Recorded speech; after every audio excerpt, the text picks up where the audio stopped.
building the trust in that the feedback I'm giving is pointing us in the right direction, and it's a cool direction. I love that relationship building. And it also just feels like I'm animating 4 to 6 times as much as I normally would have. Hello and welcome to Why Button, the podcast that asks why we care about video games. I'm your host, Kyle Starr. On this show, I interview creators, enthusiasts, journalists, and media personalities about their origins with video games, what keeps them so interested in the medium, and what excites them about the future. On this episode, I chat with Riot Games Associate Art Director Lana Bachynski. Lana shares wonderful stories about her love of video games from a young age, her journey into animation, community in video games, work like in general, but also what it's like to work on something you love. Seeing video games through the eyes of someone who spends their 9 to 5 like literally bringing them to life felt a little surreal. That said, I was a little trepidatious going into this interview. I was worried that someone working in games might be a little jaded by the medium, but thankfully, Lana was the polar opposite. Her enthusiasm for games is second to none. I really hope you dig this episode as much as I did.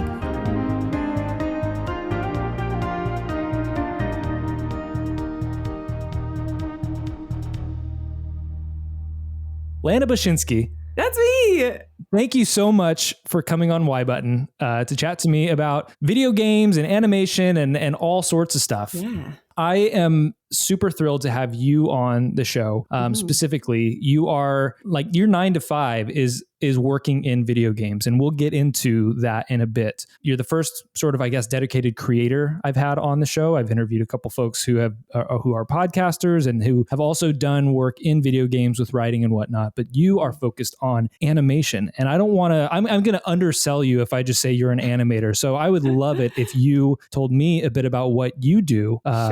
For your paycheck. We'll see if I'm able to. I have a lot of practice talking about myself as an animator, but as of I think literally yesterday, I made a Twitter post. I've been officially promoted to associate art director. Congratulations. Thank you so much. And so while I'm trained as an animator, and the way I describe being an animator is it's digital puppeteering. We have a 3D puppet with literally what we call bones with controls on them that allow us to, shrug the shoulders or, bend the elbow, the finger, and holding it as a keyframe, saving that image over time to create moving pictures. So that's animation.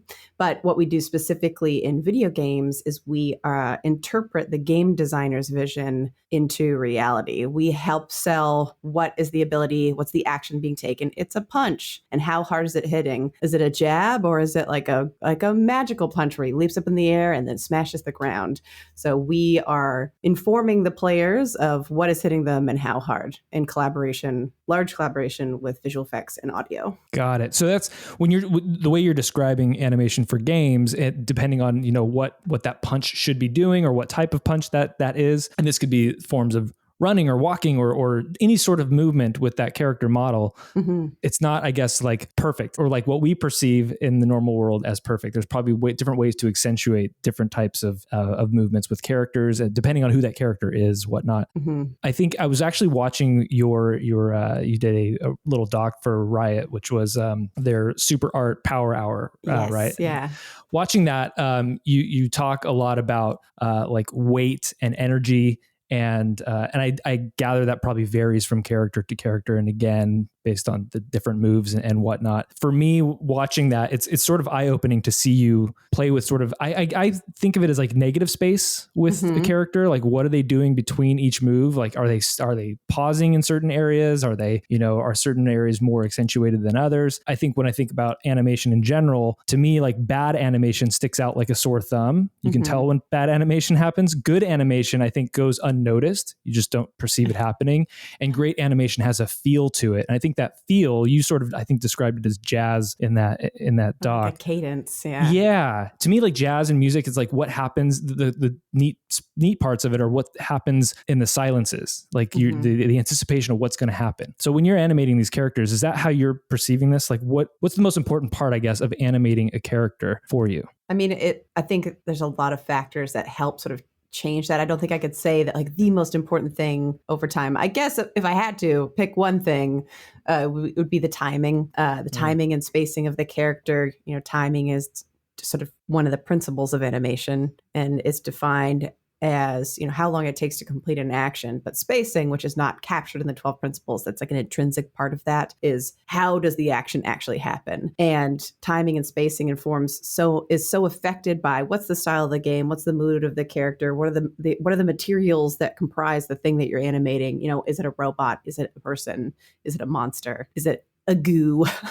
All of those things, timing and spacing, I think, informs so much about what those things are and how they are expressed in the context that you see them in.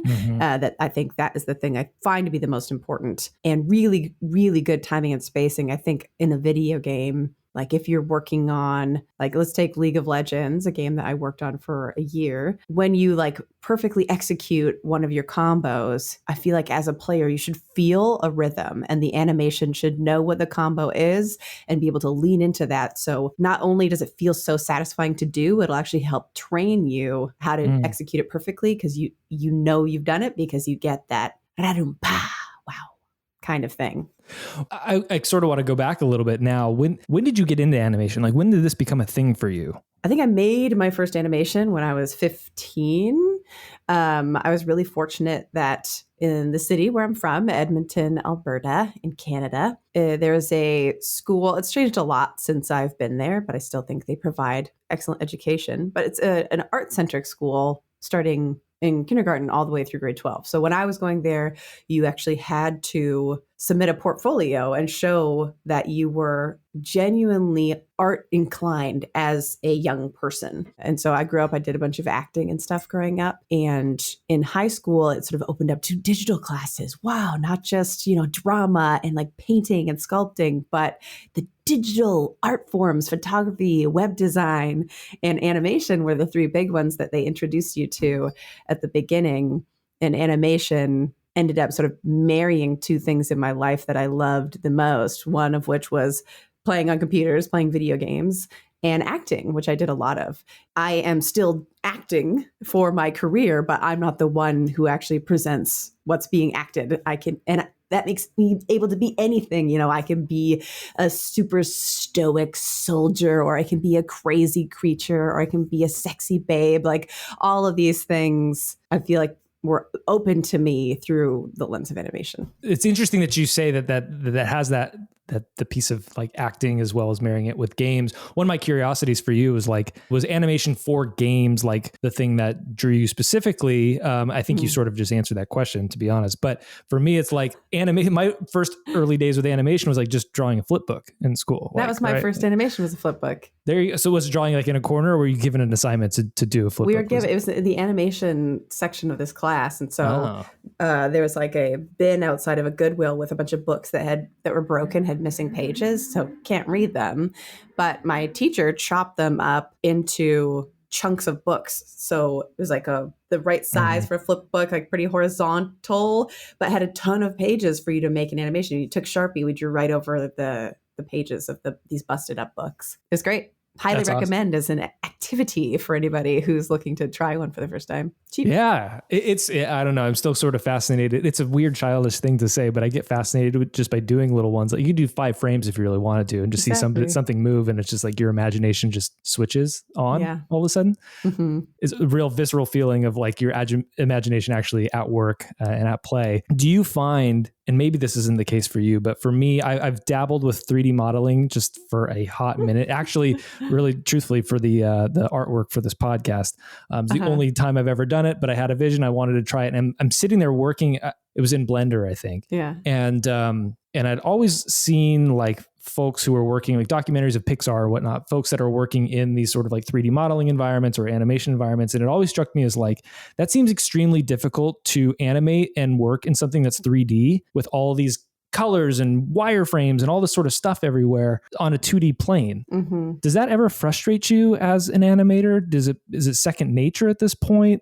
That's just a personal weird question, I think, about the process. I think I work primarily in gameplay animation and in a type of, again, I'll speak historically because I work in research and development now, so I can't talk about what I actively do, but I worked on MOBAs. I worked on Here's the Storm and League of Legends for a good long time altogether, like 7.5 years. And I sort of like, every animator I worked with was like, oh, what we wouldn't give for the 2D plane. Because animating to a 2D plane, you can cheat so much and you can make perfect images. You can make it look exactly like you want it to look. And then if you rotate the camera, it'll look terrible. But we work in video games that you can cheat to the sky, kind of, because it's a top-down isometric view in the MOBA. But that thing has to look good from all angles. So when I'm animating in a 3D software, I'm pretty much never just looking at the single plane. Mm-hmm. I'll have a couple cameras set up that I can go to sort of that quad view and see how an animation looks with all four.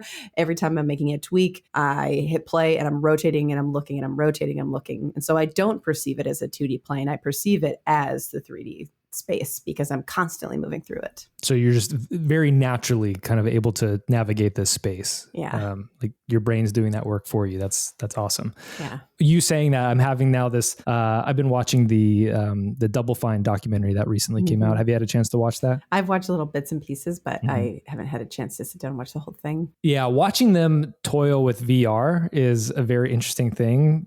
When you can look around a corner and a character is not really doing what they're supposed to be doing or in a place that they really shouldn't be, but because you can actually move the environment around, it puts them in all these like pickles where they have to figure out how to get out of it.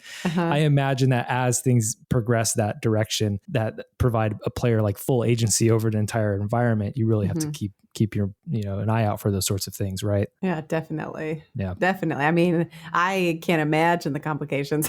I've never worked in VR, but every time I hear somebody talking about it, it's very interesting to see what, we're working 3D and we're like, oh, we have to really rotate around the character. It's like, yeah, but do you have to like get like fully underneath the character to make sure the underside of like their nose looks good? No, we still have like our own luxuries, even in a space where we're like, ooh, what we wouldn't give for the 2D plane.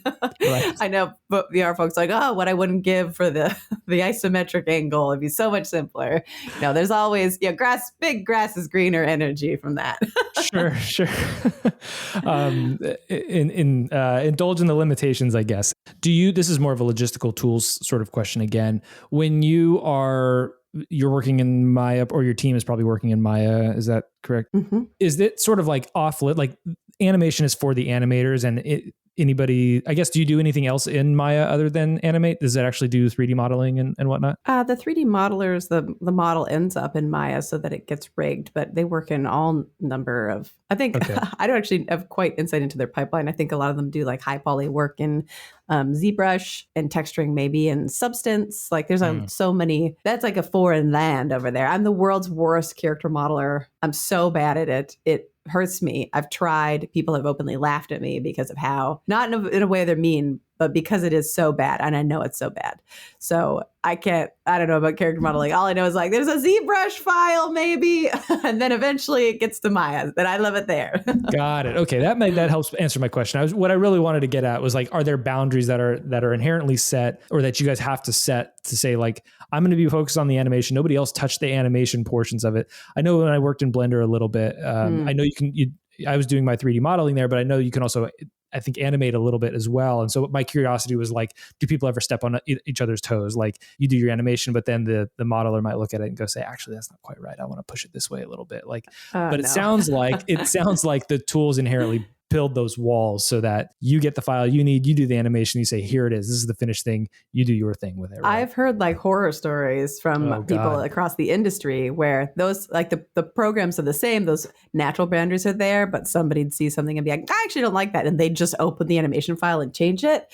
I've not personally experienced that. I don't know anybody directly who's worked on a team with me, who's experienced it from the teams I've worked with, but like it exists. I hope I never find somebody doing that because we'll have a talking to. Sure. Okay, good. I don't know why I was so curious about that, but I guess the way people work fascinates me a bit too. I want to rewind a little bit now. So thank you for giving sort of a broad overview of animation and your role and roles over the years in animation. But you mentioned something that animation married not only your passion for acting, but also your early love of video games. This podcast in particular is interested in the question of why we care about video games. It's not why we play video games. So going back to the very beginning with you, what was your first introduction to video games? Oh, it is like a shining beacon in my mind. It was like nothing in my small child brain had ever I felt like impacted me more than playing a video game for the first time, because we didn't have them in our house. We didn't have consoles or anything. Eventually we got like a computer for documents. Yes, of course. That we also put video games on. But the first experience I had with video games, I want to say it was at my friend Alexandra Kay's house. I don't know her anymore, but she was a girl I went to elementary school with, and she lived close by. She actually listens to the show. Allie Kay, still thinking about you, babe. Went downstairs like in her house, and they had this couch and the TV's right there, and like these devices around it with all these cords. And I was like, this is so weird. Like at my house, we were like, I remember still having a TV that had like a knob on it to like flick between channels and stuff like that. Like, so all these chords and things. I'm like, what are all these chords? What is all this stuff? And she was like, oh, we're going to play Mario. And I was like, I have no idea. You're saying words that mean nothing to me. And like putting a controller in my hand and being like, the feel of being like, this is a thing, like an interesting thing to like hold. It just felt like a cool thing to hold. Because like every kid has an imagination of like, oh, this would be like to like fly a spaceship or something like that. It just had a very sci-fi feeling. And she turned on Mario and it was like, cool, that's like a cool cartoon. And then she's like, look, and you press this button and you press this button to run. And I was like, I'm controlling it. Like that's an image I'm seeing that looks like a cartoon, but I press this button. It does the thing that I'm doing that. That's me. And it blew my tiny mind. And immediately, like, that's the only thing I wanted to do was play video games. I thought it was the coolest possible thing. We never had them, but anytime we go to somebody's house, it'd be like, okay, we can definitely go on the trampoline, but don't you have a PlayStation? Why are we being outside when we could be down there playing Jack and Daxter, dog? Let's go. Exactly. Making friends with people who had the latest console just so you could go play. It was serendipitous, so I never had to weasel my way into a friendship, but everybody I knew did You're a better have person them. than me. Let me tell you, I would. My friends, like when I was a teenager, I remember their family went on vacation, but they had one of those doors that had a code, and like all the kids knew the code. And so I would like be like, I'm going to Sarah's house, and my parents would be like, okay, not knowing their family's out of town. And I would just sit there for hours and playing video games by myself, being like, this is the best. I don't even have to offer the controller to anybody. It's the best. Amazing. So that first time you played, I assume, was on an NES, was Mario? Yes. That's your recollection? Yes. What was the first console you owned? The first console I owned was a PlayStation 4. Wow. Yeah. Wow. So, I know. Okay. There's a lot of time between the NES and the PS4. This is incredible. I was like, so we never had them at my parents' house. And then I moved to the States to go study animation. And I was broke. I was broke as hell. I couldn't afford anything. I could barely afford food. I was briefly homeless. It was terrible. And I didn't have a TV until I started working at Blizzard. And then I didn't have a console until, what year is it? 2018? Wow. Were you playing on PC prior? I mean, I said console. I probably should have said like, were you gaming on? Yeah, I gamed on PC. But when I went to university, like I knew myself so well. I definitely played a ton of video games on the PC. I played a lot of StarCraft. I played a lot of Unreal Tournament. I used to go to LAN parties. Still got the video game fix. I used it as like my excuse to socialize. Going out and seeing people with video games was always my go-to thing. Made it frustrating because I never really made any like save progress. Like I always had to like build everything from scratch. But when I went and studied in university, the other thing I did is I purchased a Mac instead of a PC because I knew myself and I knew I would not have the self-control to not just play video games all the time. And I'm like, I'm here to study. I'm here to learn. I got to get good at animation so that I can go get in the industry. And in many ways that really paid off. My first job was working at Blizzard, which is what I was trying to do. But in a lot of ways, I felt very behind, like 5 years of not playing any video games other than Smash Brothers at a pal's, really. Sure. And so I felt like I had a lot of catching up to do. Gotcha. That is super fascinating in the sense that growing up with, I guess, limited access to games yourself, short of, again, going to friends' houses and whatnot, you actually having a very similar experience to those who owned consoles but never, who rented games and couldn't actually ever save or have save progress too. So don't feel like you were too left out there. That happened plenty to me. I would never rent Final Fantasy because I'm never actually going to play that and finish it in a week. There's no point, right? Not to start over again. But even with limited access to actually playing games yourself through your own volition, you still had a desire to work in the industry, to be a part of it. Is that true? Yeah. StarCraft really, well, I will say that when I was like, I loved video games and I was like doing all this animation in high school, but I didn't like put those pieces together. My animation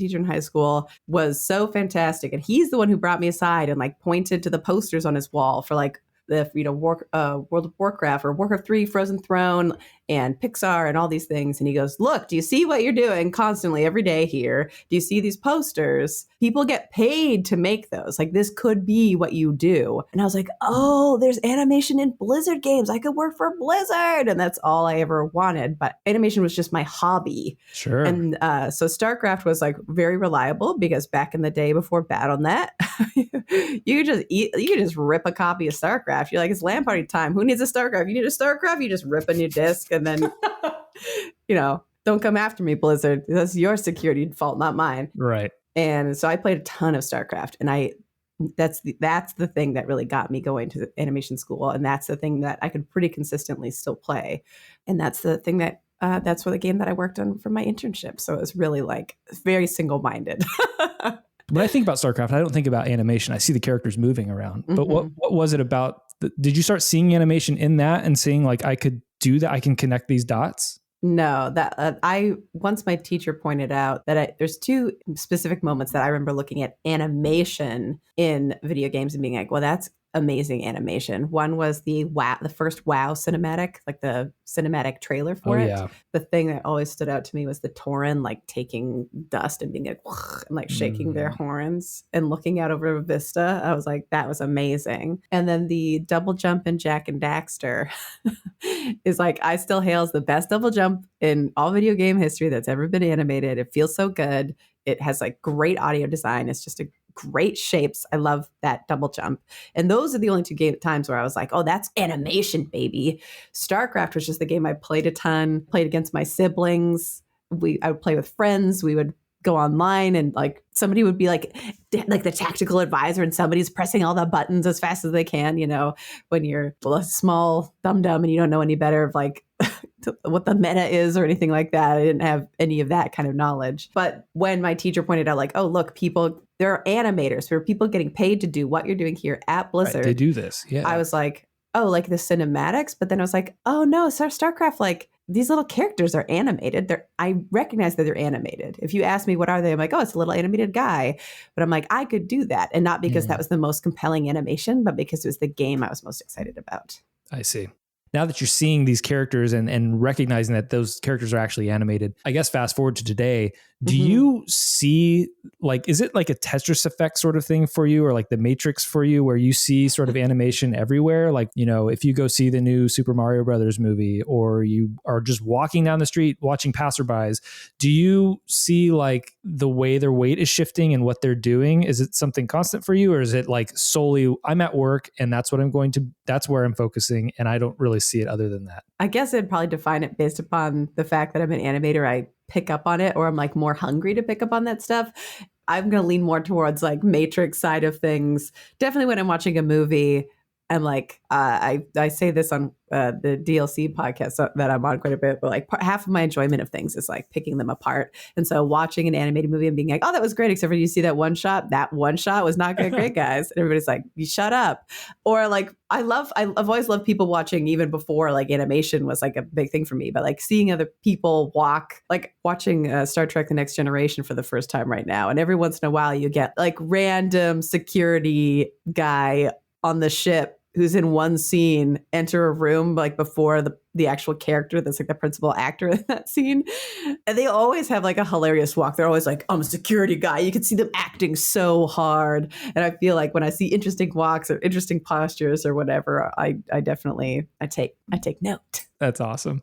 So it seeps into your everyday. Yes. Fortunately, unfortunately, I'm sure at some point, maybe for not for you, but for your friends who are like, just stop picking it apart. I just want to enjoy it, please. Yes. Amazing. I guess you're not necessarily animating day in and day out now, not in your new role, correct? It's more of an oversight. I haven't animated in months and months and months. Does that kill you? It doesn't. It doesn't. I feel way more creatively empowered than I thought I would in a role where it is more oversight, because it's very satisfying. So basically sort of set the animation vision for what we're doing by way of like standing up what I call like my hypothesis of pillars, like animation pillars that we have to validate because it is just a hypothesis. But like the target I want the whole animation team to sort of strive for, that I think will make this game successful or visually will hit the target we're looking to hit. Mm-hmm. And not being like having really the time to go in and be like, and here's an example, but like giving people feedback and seeing their work start curving and hitting the target feels so satisfying, and building the trust in that the feedback I'm giving is pointing us in the right direction and it's a cool direction. I love that relationship building. And it also just feels like I'm animating 4 to 6 times as much as I normally would have, because I would have been making my one animation. But now it really does feel like I have a piece of me in all of their animations because of the feedback I give and because of their willingness to implement it. That's great. It's got to be rewarding, obviously, to see, your vision sort of being done by others. And I would hope that those that you are leading also feel that they are receiving that sort of the input they're getting from you, and probably the feedback they're getting from you is invaluable to you, that they're growing as well as you're sort of coaching them along this path. Is that sort of? I hope so, because I feel like the thing that I always say to my team, and I oversee not just animation right now, but I'm sort of building into a space where I'm also helping wrangle VFX, character art, and audio to some degree. And I always say to the teams I'm working with, we are all keepers of the artistic vision. So it shouldn't be that everybody is like being bottlenecked by me, waiting for feedback from me because I'm the only person who can give it.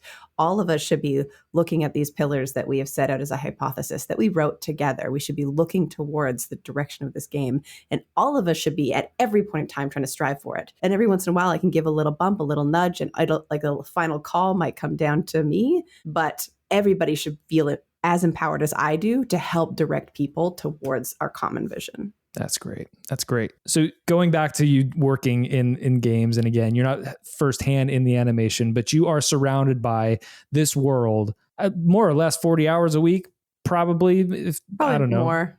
Okay. But that's a self-inflicted. Yeah. Well, I think we're all our own worst enemy when it comes to that. But you being surrounded in this space and working in this space, for your job, your 9 to 5, how does that affect your relationships with games outside of work, playing, or just enjoyment? Does it drive you nuts? Or do you still find it a really rewarding experience? I love playing games. Definitely still my main hobby. If anything, it sort of drives me to play more games because I love seeing what other people are doing. I love seeing, this game's really amazing. Why is it really amazing? Is it the design? How does the art support the design?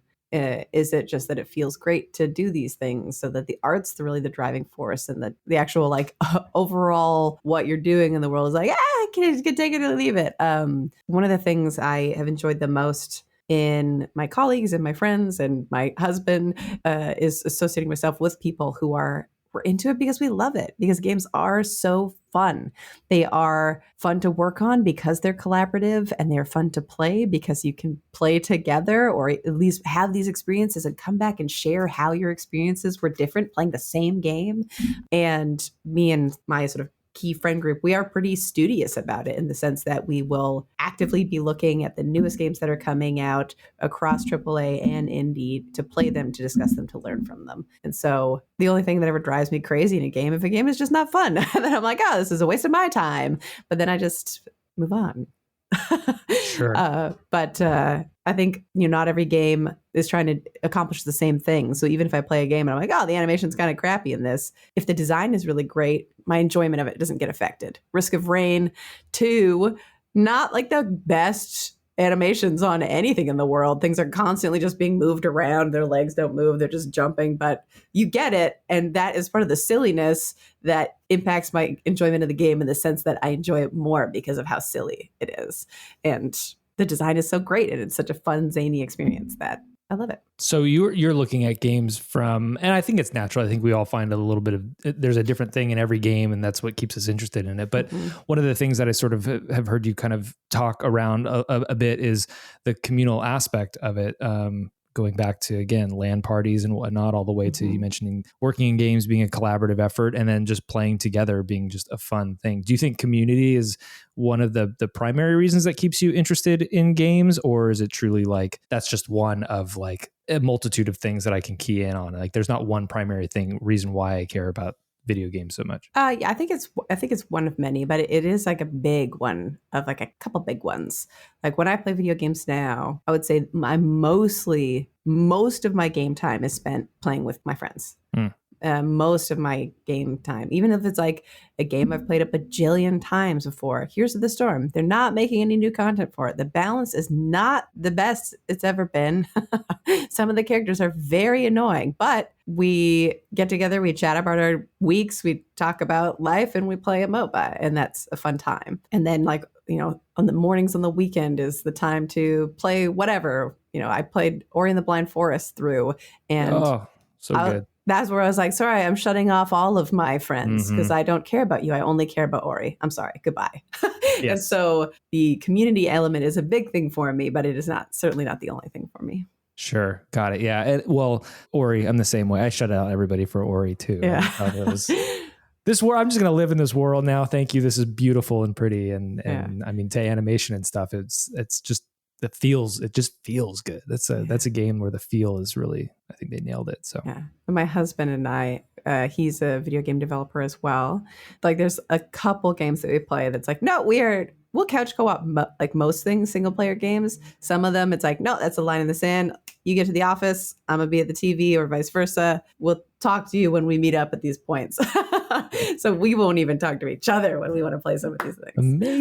Amazing. Do you ever get sick of it? I mean, being your, a good chunk of your life. If not all of it, right? No, not all of it, obviously, but it's a pretty decent sized piece of your life. Does it ever just get to be too much? No, I feel like I'm like somebody recently when I was at GDC described it as like, a very millennial way of thinking.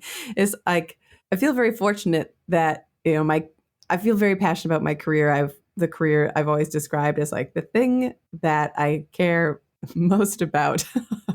And I married Jeff because I happen to love him more than I love my career. And not like the actual career element of it, but making video games and being a part of that and making it something that is more than a hobby to me and is something I take so seriously. And I'm fortunate that this thing that I care about, I have been able to make a career, but I never get sick of it. I guess like this is the point of the podcast. Why do I never get sick of it? The things I get sick of are like, and not even sick of, but the things that I find the most exhausting is the part of, especially in work from home, like how much physical energy and presence I have to bring, get people together, rally the thing. We're making a game, people, have fun. Let's go. That gets exhausting sometimes, but not in a way where I'm like, oh, that was exhausting and terrible, but just in the way that it is physically tiring. And sometimes there'll be like a week or two where I don't feel like playing a game. I feel like turning my brain off after work, but that's so that I can have that energy and that excitement to continue what I'm doing. And I feel like I've been able to strike a positive balance in knowing when I need to just read, knowing when I need to just listen to a podcast, go to the gym, whatever it is. I'm pretty good at disengaging when I feel those energy reserves getting low. Got it. Yeah, I empathize with that a ton. I think even this, if I'm leading a team meeting or whatever at work, it's like, this is my team. These are the people I work with beside all day, every day. I mean, we're remote for the most part, but I am there. I'm in the trenches with them and have been for the past 4, 5, 6 years, but I still get nervous about holding a team meeting with them because feel like I have to bring some level of energy. I have to like get them amped and pumped and moving forward and motivated. And even a half-hour meeting like that at the beginning of the week, it's draining. I need like hours after that just to like come back. And I find myself I feel like I am sort of naturally extroverted in a way, but it's still extremely draining. I think even doing this podcast, right? Like, oh, podcasting is just a conversation with somebody. And no, in the back of my head right now, I'm like thinking, how can I make this fun and interesting for Lana? Yeah. How do I not make this a waste of her time? How do I steer this conversation in the right way? There's like a million things computing in the back of my mind. And I know after this, I'm just going to be like, oh my God, like,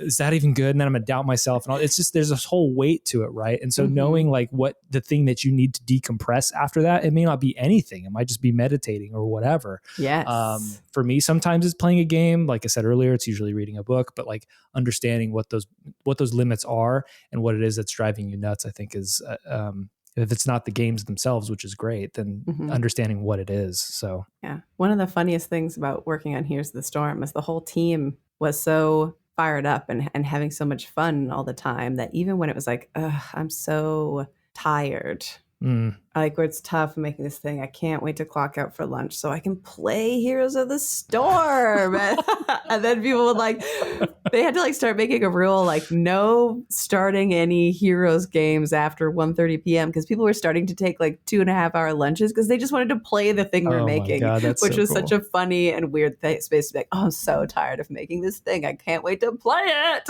Yeah. It was like a great problem to have, I felt totally. Yeah, that actually makes me think of something again. I'm going to have a hard time phrasing this, I think, but like it's around the question of like why care, but like there is and sort of the passion behind working in the space and even like playing games or being interested in games. Is there something for you that is more sounds strange to say altruistic about games or like higher level with games, but do you feel like you're giving back in any way with games or that you're just doing this because it's fun and satisfying that piece of you? I don't know if I'm really asking the question the way I want to ask in my head, but like, is there something greater to games than just it's fun? I think community, if anybody listening to this has ever heard me talk, they're going to be like, oh, here she goes.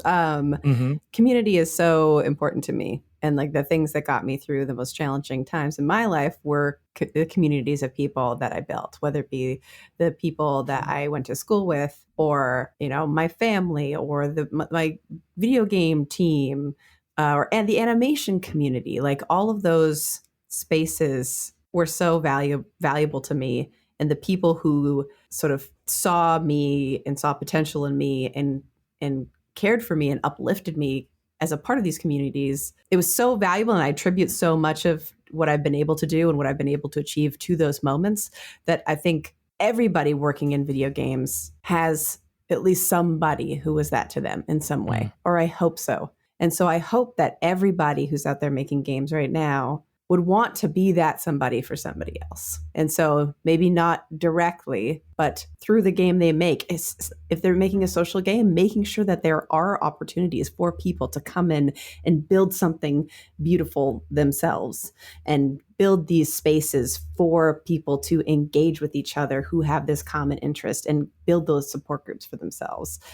And so by support group, I'm not always talking like, ooh, times are tough, but like support group by you're excited about this thing. I'm excited about this thing. Let's both be excited about it. Like that emotional connection that people can have. I think great developers engage with their players in a space that makes them feel seen and enables them to connect with each other in a way that makes them feel happy and excited and a part of something bigger than themselves. Sure. Do you think that's specific to video games? I don't think it's specific to video games, but I think the longevity of it can be specific to video games. Because the one thing I find so powerful, like a question that people have asked me in the past, why video games? Why didn't you go into film? That's like ostensibly the higher form of art as an animator is Pixar, DreamWorks, Disney, like film animation. But like people who are like, that's my favorite movie. I've watched it 20 times. And that sounds like a big number to watch a movie. Oh, you watched that movie 20 times? I've played Here's the Storm 20 times this month, and the experience is always different. And like sort of the amount of ownership I feel as a player because of the skill that I brought to the table, it changes my experience every time I play. And so I want to playing it more doesn't feel tired or repetitive. So the tail on my experience of that, and so how long I would want to engage with people is so much longer because of it. And I feel that's unique to video games, is replayability, is like that players can feel like they are a part of the experience. Right. You said two things in there that I think, or you saying all this reminds me of like two different angles. I think on DLC a couple of weeks back, Christian made or maybe it was on my show. I'm not quite sure when and where I heard it, but he mentioned like the analogy of sports. Like with sports, it can be the same. You're watching the same teams, the same sport over and over and over again, but because there's an inherent unpredictability and drama in that. And a lot of other fans are watching the same sport. It could be baseball or football or whatever. You end up having these conversations about what just happened, what you just saw. Like it's not, nothing is predefined or built. It's an event that cannot be predicted. And therefore, by the end of it, there might be something exciting to share or a moment that was really, really engaging. And I think same is true for games, especially those of like, multiplayer social types of situations, right? Where people can experience the same thing, the same moments, that sort of, that same sort of thinking, I think can happen.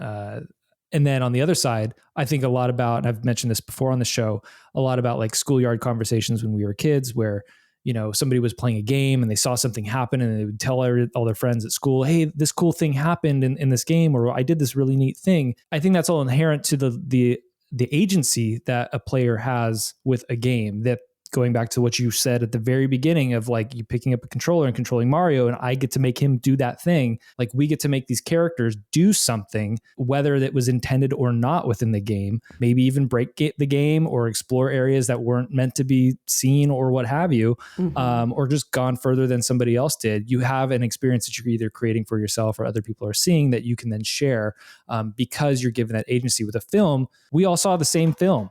Like, there's not much more there. With a book, I'm very curious. They're eager to hear your book club with Jeff, but you're reading the same book, the same story. You might interpret things different, or characters might look different in your head, but ultimately you're seeing the same linear story.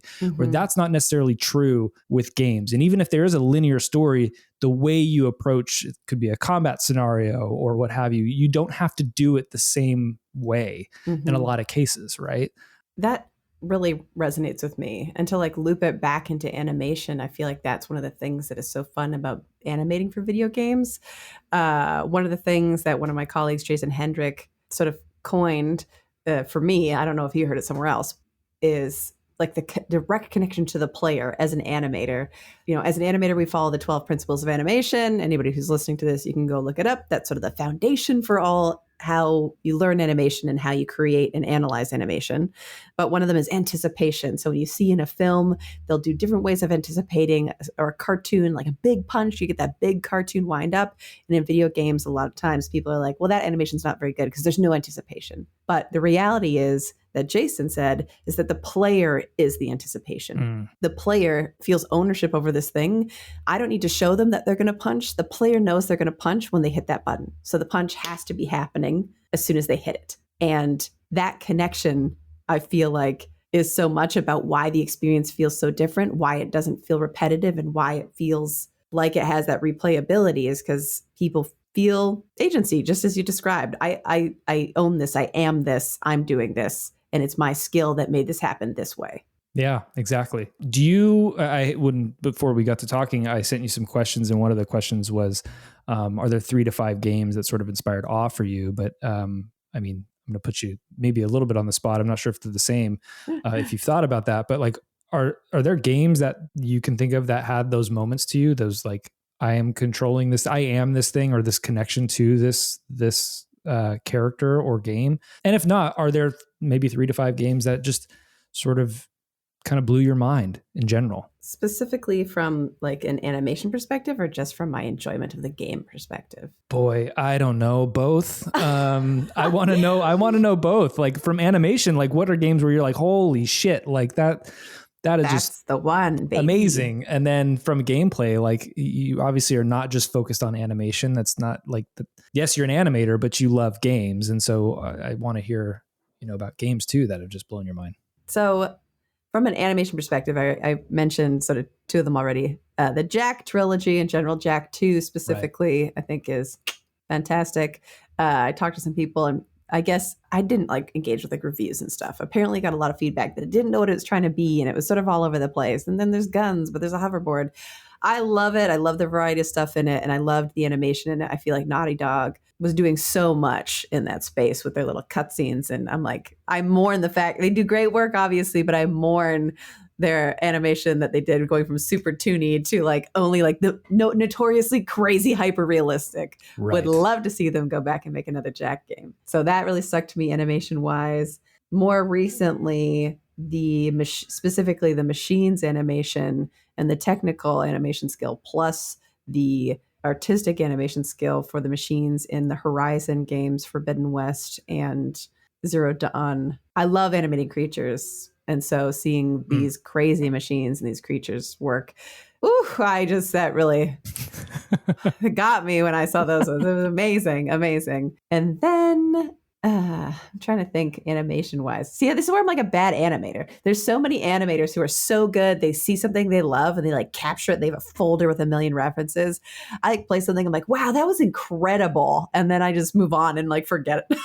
No, you're a human. I don't remember yesterday half the time. That's why I couldn't remember what I heard Christian say it on my show or his show, or I don't know what's happening anymore. So you're fine. Yeah. So those are the big animation-y ones. And that WoW cinematic really struck me at the time. And yeah, the animation wise, I'll just leave it at that. I said I'll do them before. Okay. Those are the animation ones, period. Great. Well, the games that struck me on my list of all the top games that I love the most of anything, Jedi Knight, Dark Forces 2, and Mysteries of the Sith was the first game where I was able to dive in, play online, and build a community, and try and get into a clan. I was part of the Super Saiyan clan. I loved that game, and I loved breaking the levels, modding it so it would fill up with water, or this level that doesn't usually have low gravity now has low gravity. Oh, it's so fun. Seeing how changing even one rule in a level design would impact the whole experience. And then I loved all the weapon designs in those games, and also I remember loving the plot. I just loved the single player campaign. I loved those games. More recently, Outer Wilds has made my sort of top list of games that blew my mind of all time. The mechanics and the use of the mechanics are so interesting, and nothing has made me feel more smart than playing that game and figuring out a puzzle, which is so silly because they put it there so you'll solve it, but so well designed in such a way that I'm a god. I'm doing the final run at the very end of that game. I was I played that couch co-op with my husband, and I was out of the couch, running around the apartment, just screaming, we did it! So feeling that I got beating that game was just I'm a genius. Nobody's ever been smarter than me. And it was so fun and silly. And I love space. I love sci-fi. So it just struck every chord. Sure. Those are two big ones for me. And then I like competitive games and I like puzzle games. So The Witness, love that one. So simple, but so incredibly well executed. Simple by way of puzzles on an island. Not simple. Literally, here they are. Here's a puzzle. Do it. You can go up to any one of them. And if you know how to do it, you can just do it. Right. But we have to teach you first. So great. And then competitive gaming. Unreal Tournament 2004 was my bread and butter for a really long time. Played some Quake. Played some Team Fortress 2, and then more recently MOBAs, League of Legends, and Here's the Storm. I never thought that I could feel so competitive in an online space than playing that. Those chunks of games really struck. I've always been super competitive, and I like to think that I'm keeping it under wraps. But people, even when I'm what I think is the lightest touch competitive, somebody's everybody knows Lana's the most competitive person here. And I'm wow, is that possible? But I must just exude it. It must come out of my pores when I'm talking to people. So competitive gaming has always really struck a chord with me. Got it. Yeah, I've felt that while we're talking. I don't want to.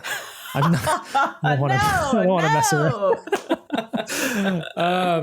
No, you definitely bring you are a very energetic person. I could imagine you bringing that to a game. It'd be quite a sight, and I'm sure quite fun to be alongside you, and terrifying to be on the other side of you. So this is going back a little bit, and I'm also trying to be cognizant of time here. I do have a few more questions for you. Sure. But you mentioned something that I think, and I haven't really asked this specifically on the show, but I think it's a sort of appropriate because the entire world just went through an event. Mm-hmm. Not saying that we're completely done or will ever be, but we went through a pretty traumatic event with the pandemic. I think for a lot of people, and this came up on the last episode I did with my friend Brendan Bigley, who's the co-host of the Into the Aether podcast. He's been on DLC a couple times too. In listening to their show, for me during the pandemic, again, I wasn't necessarily playing games, although there were some games that I played during the pandemic that really brought me some solace and whatnot. But listening to their podcast specifically brought me a lot of solace. It felt like I was part of a community, even though it was a one-way conversation. I wasn't actively talking back to them. You know,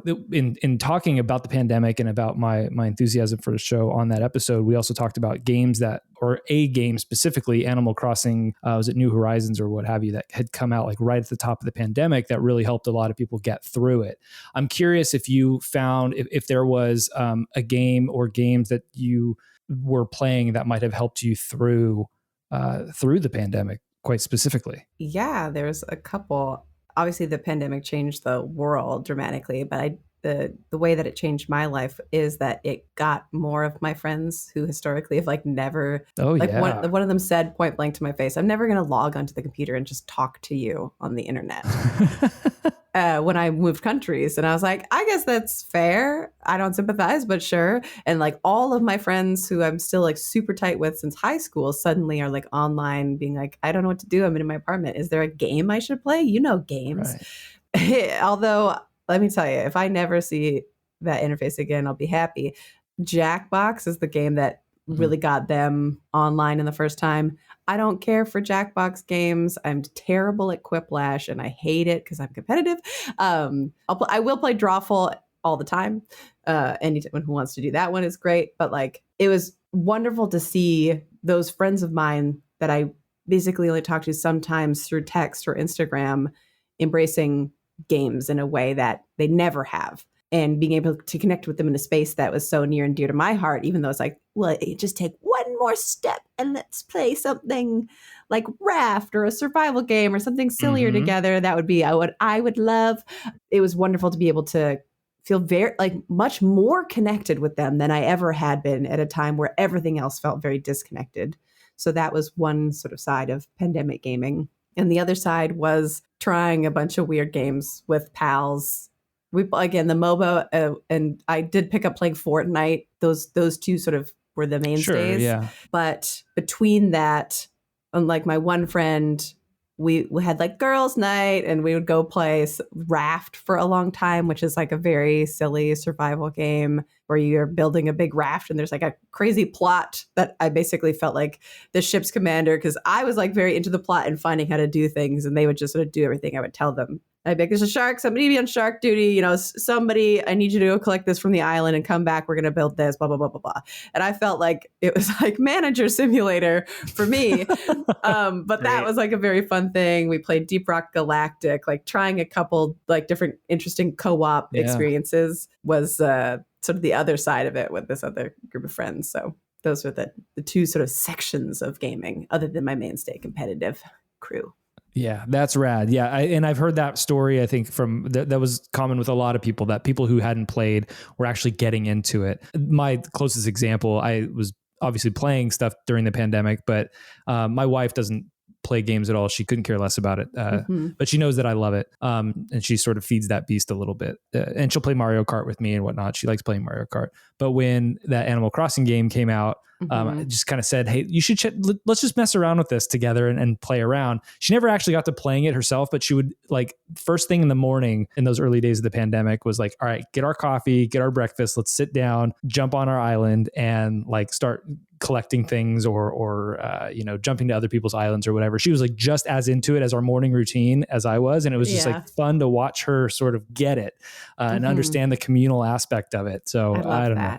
Yeah. I love that. Games are obviously, they're still massive, but in sort of certain elements of main culture, I feel like they still have, it's not that they have bad press, it's that people still perceive them as like, oh, you play games, what a nerd. Or like, They don't understand that what's your favorite type of thing to do? There is a video game experience out there for you that you will love. It is not just shooters and blood and gore, and it's not just D&D, oh, the nerd club. It's like there's so much out there for people. Right. And a massive variety of experiences. And I the more that I can tell everybody about that, I would love to bring joy to their life. Yeah. Do you feel any reservation with showing your enthusiasm around games to anybody? I do. I'm just be like, I have deep reservations about saying I enjoy video games, or I read video game news and listen to video game podcasts, or even do a video game podcast. I think I actually have more reservations about telling people that I do podcasts than I about telling them that I do video games. I feel like, it's a good barometer. If I go up to somebody, I'm like, oh yeah, what's my main hobby? I play and I make video games. And they're like, ew. I'm like, great. Now I know that we don't have to be friends. That's great. But podcasting, I feel like podcast has like the stigma of, oh, everybody has a podcast. Meh. Sure. And so, but I love it. I mean, I listen to them. Everybody listens to them for like a very normal thing. And I feel like every podcast that I've been on here, I mean, I was so like, thank you so much for thinking of me and wanting to have me here. I was so excited to talk to you. I love being on the DLC with Jeff and Christian. But that's the thing that I always feel like, telling somebody like, oh, I have a podcast, do you want to listen to it? I almost feel like I'm like, I have great opinions and I'm funny and you'll love to listen to this. Please listen to me talk for an hour. Feels like I worry that I'll be perceived as like so entitled in telling somebody I'm worth listening to, that I struggle. I feel self-conscious about being like, yeah, listen to me. Sure. But I love talking and I love listening to them. So I should just break out of that. But no, I get it. Yeah. Well, that's good. I'm glad you don't have that reservation about games. I don't know what it is baked into me. And I think this is one way of me trying to exercise that demon a little bit, is like, I just need to get my voice out there and tell people and stop being so like, yeah, I like video games. I also like reading books. See all these books? I like reading those books. Those books are good. That's so fat. Have you had like experiences like where, like, what has built this up in you?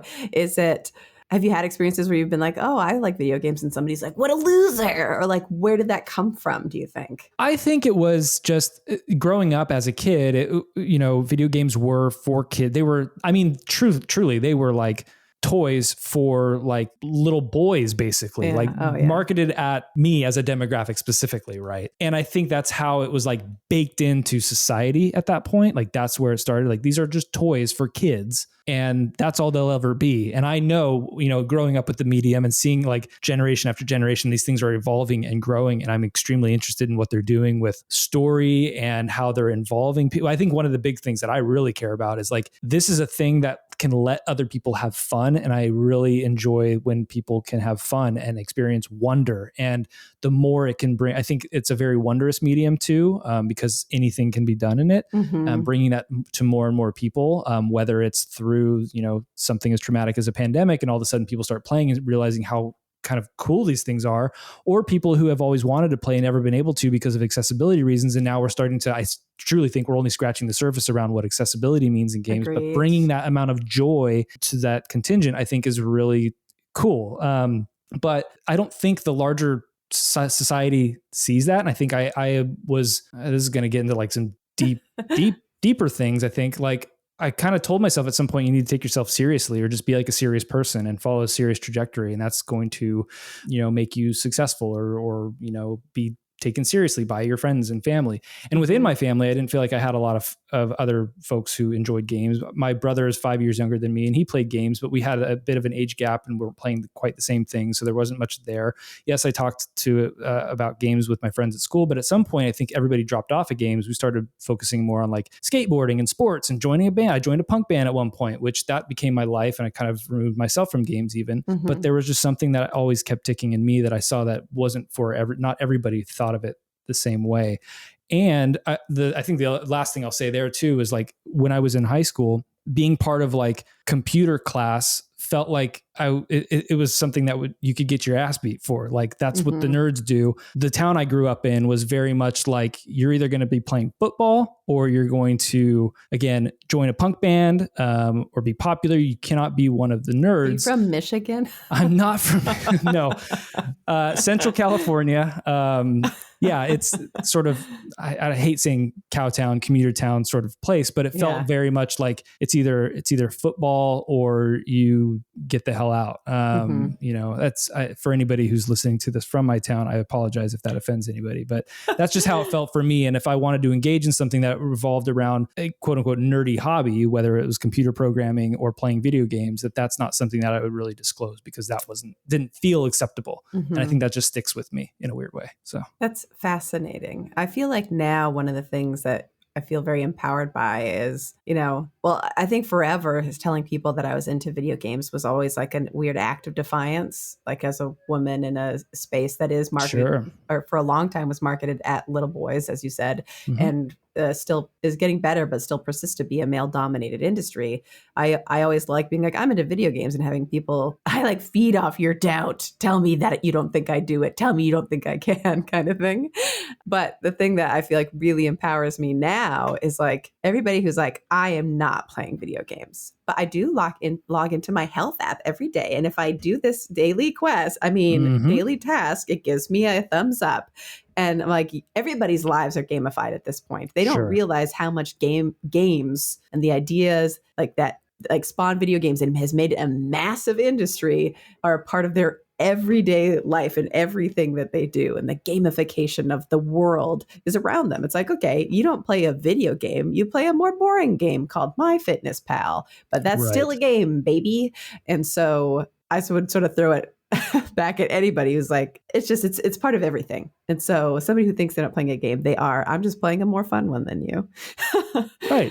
Yeah. Yeah. No, that's a good way to put it. I think I had this conversation with my mother-in-law at one point. I was telling her about the rings on the Apple Watch and like the fitness rings. And like, that's a concept from games like that. You are wanting to complete this for some reason. Like that's a gamified thing. And it's a very smart one too, because if you don't see those rings are closed, it's going to drive you insane. And so it's actually doing something beneficial for you. So yeah, those are all wonderful points that it's everywhere. I know we're running out of time at this point. My last question for you, is there anything that excites you about the future of games? I think you kind of touched on it just very briefly. I think the thing that excites me about the future of games is accessibility. And accessibility in the traditional sense of, you know, people who are visually impaired or physically impaired in some way still being able to play video games and engage in video games, but also accessibility by way of platform accessibility and global accessibility. People who are in regions where it's tough to get internet, it's tough to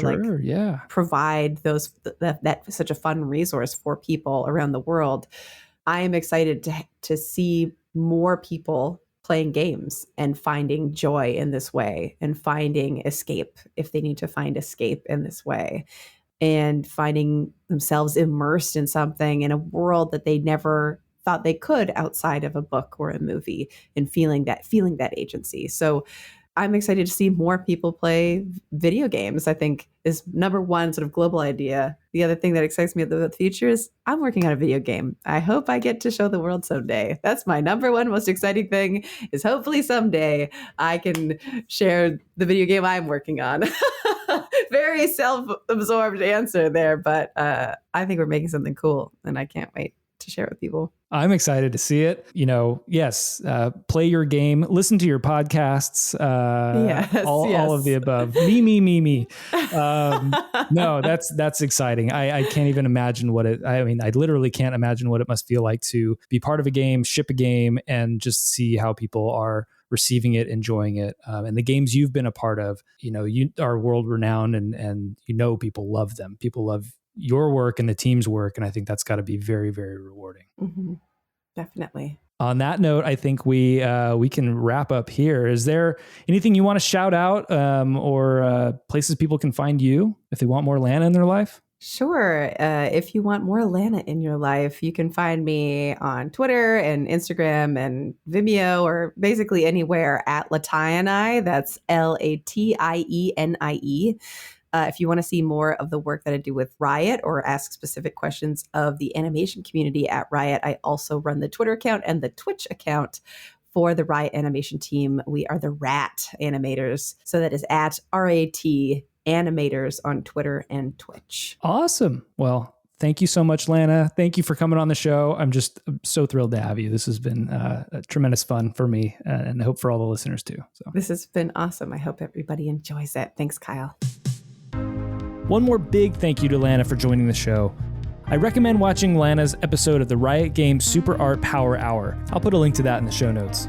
Lana is also a fairly regular guest on the DLC podcast with Jeff Kanata and Christian Spicer. If you become a patron of that show, you can hear Lana weekly as she shoots the breeze with Jeff and Christian on the paid DLC program. If you enjoyed this episode, please share it with a friend.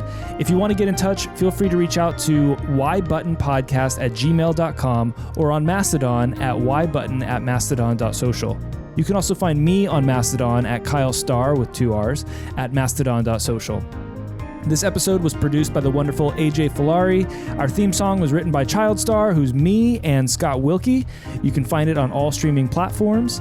Thanks again for listening to Y Button, and remember, when you press Y, ask why.